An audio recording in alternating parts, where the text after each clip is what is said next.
Are you all right, man? Yeah. Yeah, I'm okay. I'm okay.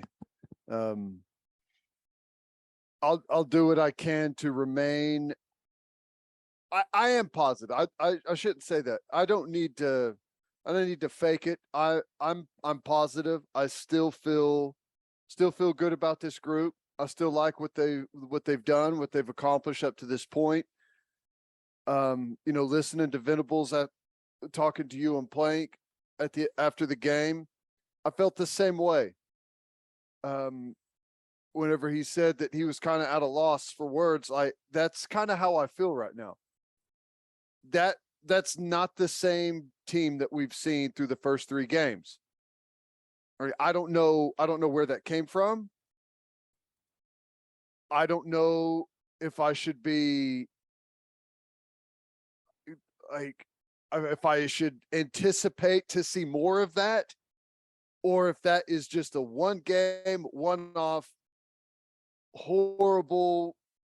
Sometimes it goes bad, and it went bad, but yeah, I guess I don't know where I am moving forward on it. I guess I'm hopeful that this is just a one-off performance.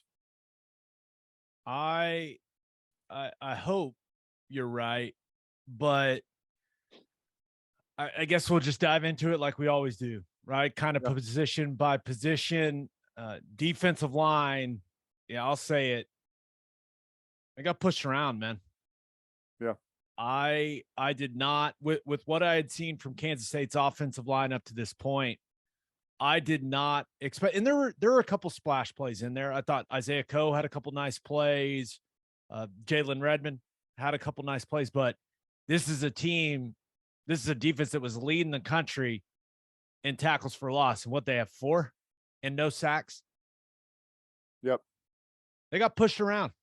I mean, that's just the high pads, didn't anchor on things, didn't stay in their gaps. Like it was, I don't know, man. Yeah. And that being said, the defensive line was probably the best part of what went on defensively. A couple of guys did show up, but the defensive line, and I'm looping everyone together on that, defensive ends and interior guys. All kinds of mistakes. And I can go piece by piece through them, but I'll just give a couple of examples. And I kept saying it on the broadcast, level rush. What a level rush is whenever, especially when you have an athletic quarterback like Adrian Martinez, and you're a defensive end, and it can even be an interior guy, a 3 technique. Redmond had one.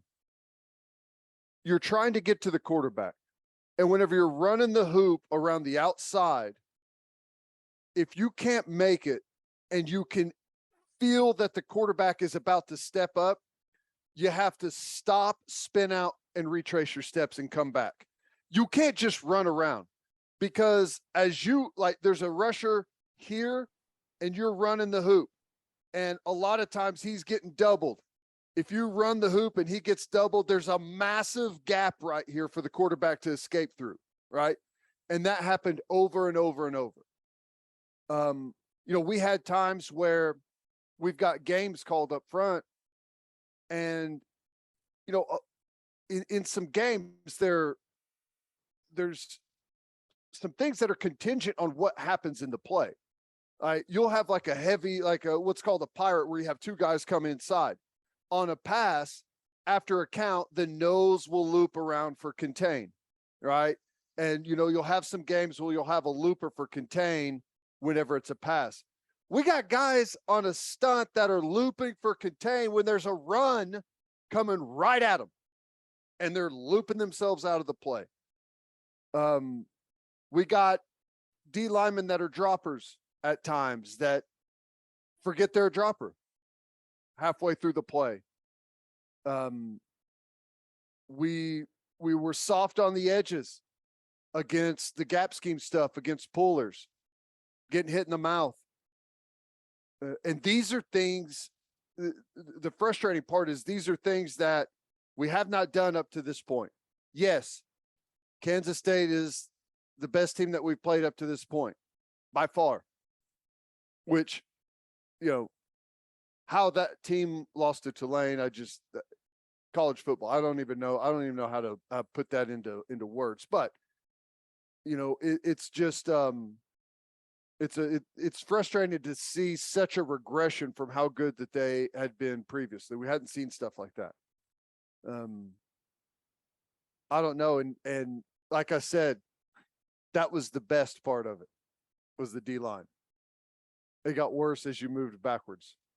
Let's move to the inside backers.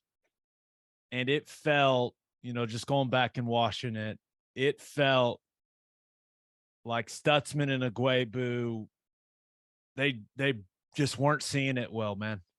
No. And Kansas State makes it really tough. They make it really tough. On pretty much every play, there's a puller coming across the football, which changes your gap. There's a tight end or an H-back coming across the ball that changes your gap. There's a lot happening. And, you know, we had a lot of runs that were misfit. And a lot of times whenever we did fit it right, we weren't coming with anything behind us. We had some one-on-one opportunities at tackles and didn't come up with them. We had some coverage responsibilities where we weren't in the right spot and didn't do a very good job. Not didn't do a very good job, busted and gave up big plays. Inside backer wasn't good. And those two guys have, you know, been improving throughout the season, through the first 3 games. I thought they were getting better week by week. And, you know, 3 steps forward, 1 step back. You got to go back to the drawing board there on how you're preparing and how you're getting ready. Cause, and you know this, Gabe, once it's on film, everyone's going to start attacking those weaknesses that you've now shown and Kansas State exposed. So all the stuff that you messed up on, you're going to start to see a bunch of it. I think they just got, I don't know. It started really bad from the beginning, and it did get better, but it didn't get good enough. And we closed it out with some mistakes late that ultimately cost us. You know, the backers were a big part of what cost us in, you know, the last couple of minutes whenever we still had a chance to win the football game. It seemed like the first time where we really saw, because, you know, BV puts a ton on those backers, right? Obviously, you know that, Ted, but it felt like the first time where, you know, clearly they're actually playing a good team and they was executing at a high level, and it didn't look like they were processing everything quick enough. Yeah. But they looked like 2 inside backers that have a lot on their plate, that are in a new defense and aren't 100%, like they're not reacting, right? They're not playing free. There was a lot of thought going on there. And it's just deer in headlight look. Yeah. No, that's what it looked like to me. No, I totally agree. And, you know, after the first couple of series, which were just, you know, nothing was going right at all. And I think at that point, because you're going to the sideline and it's just like, here's what they ran. Where are you? What? You lose all confidence in where you think you're supposed to go. And like, if there's a play and you're lining up and you're thinking about it, it's like, I think this is where I'm supposed to be. And then it devolves from that point on. I still like our guys at inside backer. I still think that we've got obviously tons of room to grow and the ability to do so. I don't think we're stuck with where we are right now. And just a reminder, Stutzman is a true sophomore. This was his 4th start of his career. That's not that much ball. And he's had to learn 2 defenses. this is the first team that we've played that does, this style of offense. So it's preparing for a new style of offense. There was a lot there. I still think Stutzman's going to be a hell of a football player. It was a rough game, and I think he'll bounce back. I do. And the same with Iguebu. I think Iguebu, same thing. I think the mistakes early just snowballed on them whenever they started to really lose confidence in where they had thought they were supposed to be, and it just turns into you're so tentative because you don't know where you're going and you thought you did, and it's in the wrong spot. And I don't know. I still think those are going to be our guys moving forward.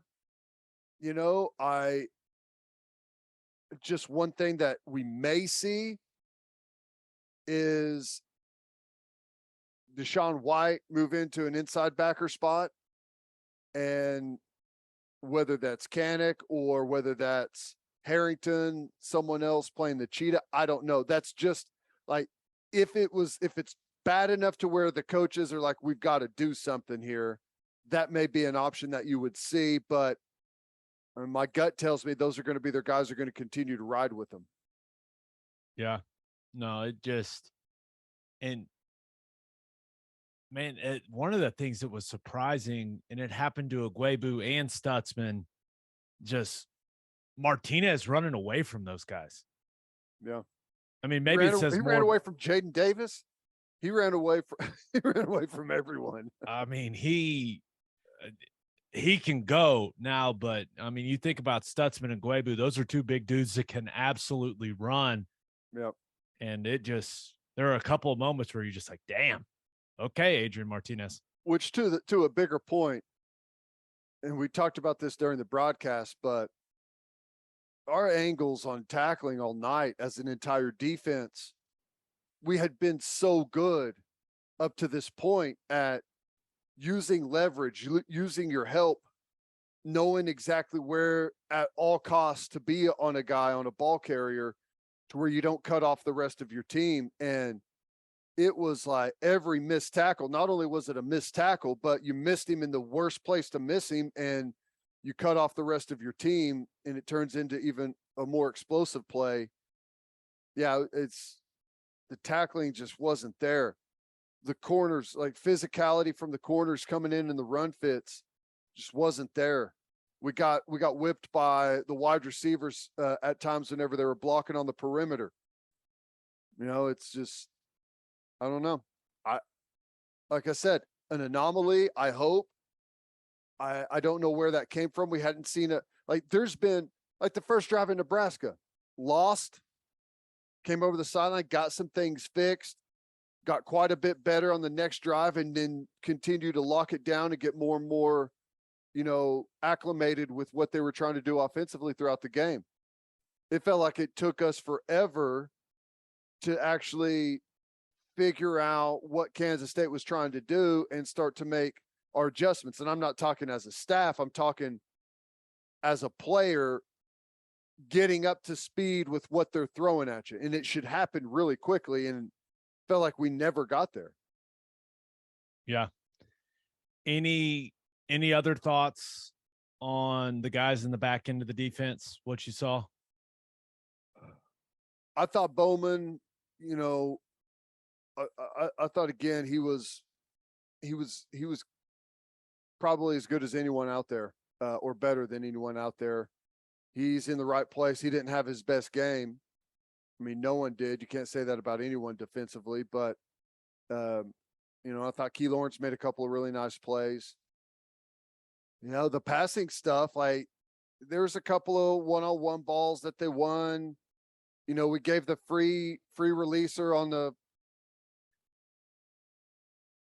to a tight end on 4 verticals against cover 3, which, for anyone that ever wants to play linebacker or defense, whenever you play cover 3, the first thing that pops into your mind is 4 verticals.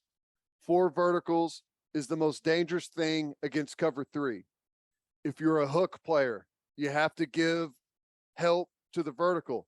If you are a flat player and you do not have a 3 release to the flat, you have to carry the seam. Like that is day one cover 3 stuff, and we didn't get it. Let him run free, in fact. Yeah.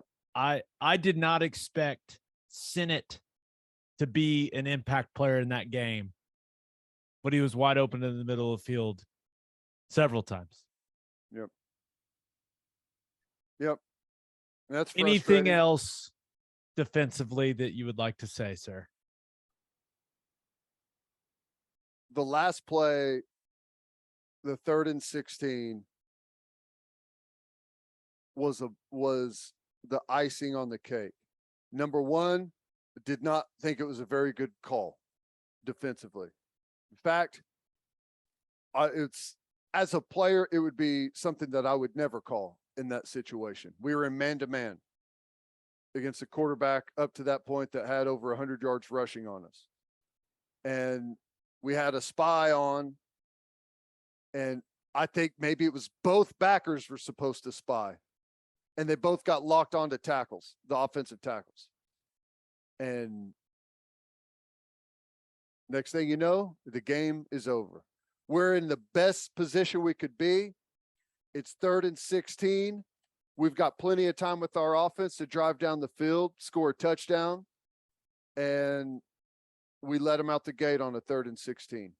That was the icing on the cake of one of the most frustrating games defensively I've seen Oklahoma play in a long time. So just to recap, poor tackling. Yes. Bad run fits. Yes. Coverage busts. Yes. Other team was more physical at the point of attack and on the perimeter. Yeah. And maybe some bad play calls in key points. Yeah. And just mental mistakes, left and right, D-line, backers, secondary. Sometimes they were outright busts, like guys are playing the wrong call. And other times it was just a mental mistake on how you're supposed to play something within that given call. And it felt like it was almost every single play. But I remain optimistic that this defense is going to bounce back, that this game was an anomaly. I don't know how we ended up playing that poorly, but with everything that Venables has said about this group since he got there, about the work ethic, about the hunger for more, and just the attitude of the overall team and defense, I believe that they're going to respond. I do. Just one last thing about, K-State offense, Oklahoma defense. Got to give credit to Adrian Martinez. Yeah. He looked like a different human being compared to the guy we watched against Tulane, and we watched every snap of it. He couldn't hit anyone. Whatever they told him during the week of practice, and I talked to Kleiman after the game, right? Because we have him on our Big 12 show quite often. I said, "What was that?" And he said, "That is what we were hoping he could be when we brought him in." Yeah. And I said, "Coach, it's really unfortunate that he did it against my alma mater, but and it was a great performance." Now, the defense did a lot to make him great in that game, but for him to go from the way he played against Tulane to the way he played on the road against Oklahoma, it's impressive, man. I mean, I know everyone just wants to pile on the defense right now, but give that guy some credit. That was pretty damn impressive. If he plays like that, and I know I'm not dumb, he won't play like that the rest of the season. But if he did play like that the rest of the season, Kansas State's going to be very, very difficult to beat for anyone in this conference. No doubt. And Deuce Vaughn's still very hard to tackle. Yep. Very, very hard to tackle.